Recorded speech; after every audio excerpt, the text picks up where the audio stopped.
Со свечена церемонија, исполнета со емоции, аплаузи и признанија, подкастот Лазаров ја прослави 5-годишнината од своето постоење.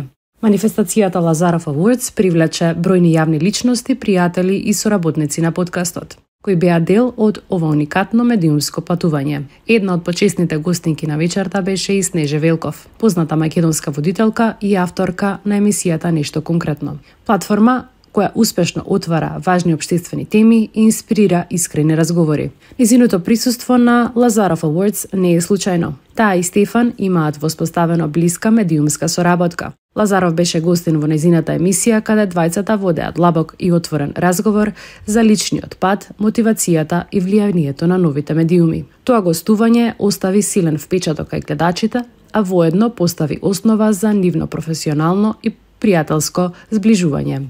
Велков, позната по својот автентичен стил и искрена комуникација со јавноста, ја поздрави иницијативата на Лазаров и нагласи дека се радува за неговиот успех.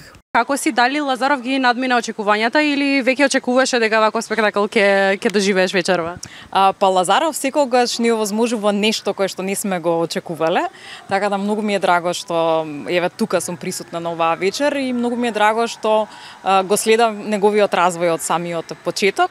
И благодарам што постои, благодарам што дава и ентузијазам и елан на многу луѓе да почнат подкасти, да се развива сцената, па да се развиваат и емисиите, така да живее естрадата и медиумската сцена. Така. Имаше ли еден момент кој што ти остави впечаток дека ќе се развива во оваа насока и дека ќе стигне баш до овој момент? Па веројатно тоа беше на почетокот кога знаете што му се случи, нели, и тогаш не престана, туку продолжи понатаму, затоа што можеби секој би ретерирал и би се вратил наназад малку, па да се праша што е, дали одам во правилна насока, меѓутоа продолжи понатаму и нели, како што викаат тоа што нема да те убие, ќе те зајакне и каде стигна. Од овој аспект, каква кариера понатаму би му посакала или каква кариера гледаш кај Лазаров?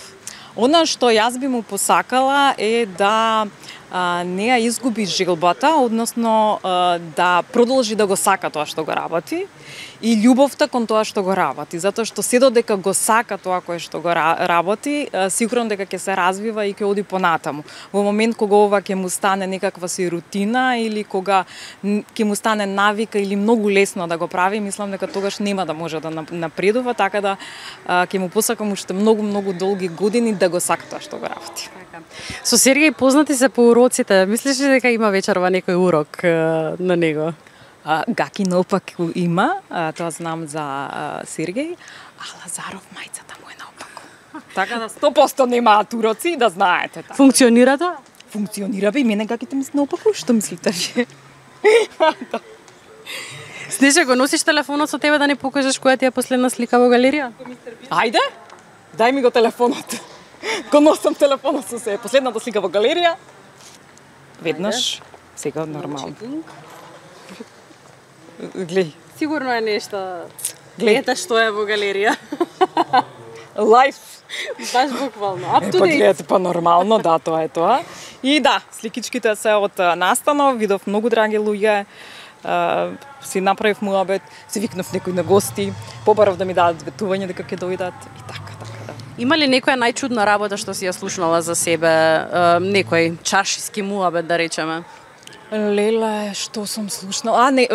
Најмногу ме изненадува тоа што луѓето се уште мислат дека ја не сум мажена. Значи јас сум мажена више 20 години и стварно не знам како луѓето не знаат дека сум мажена. Ама пошто влегов мажена во медиумите, и веројатно луѓето не им текнало дека. Да, така да, ете тоа е можеби нешто чудно. Друго на почетокот беше муабетот дека многу е арогантна, меѓутоа верувам дека сега тоа има е поминато, така да. И исто така кога ќе ме видат во живо викаат леле колку си малечка. И така да, малечка си. Ти камера додава, нели додај. Ај додај, покажи сега ти со камерата како сега Снежа станува голема. Ајде. И гледај. Видиш?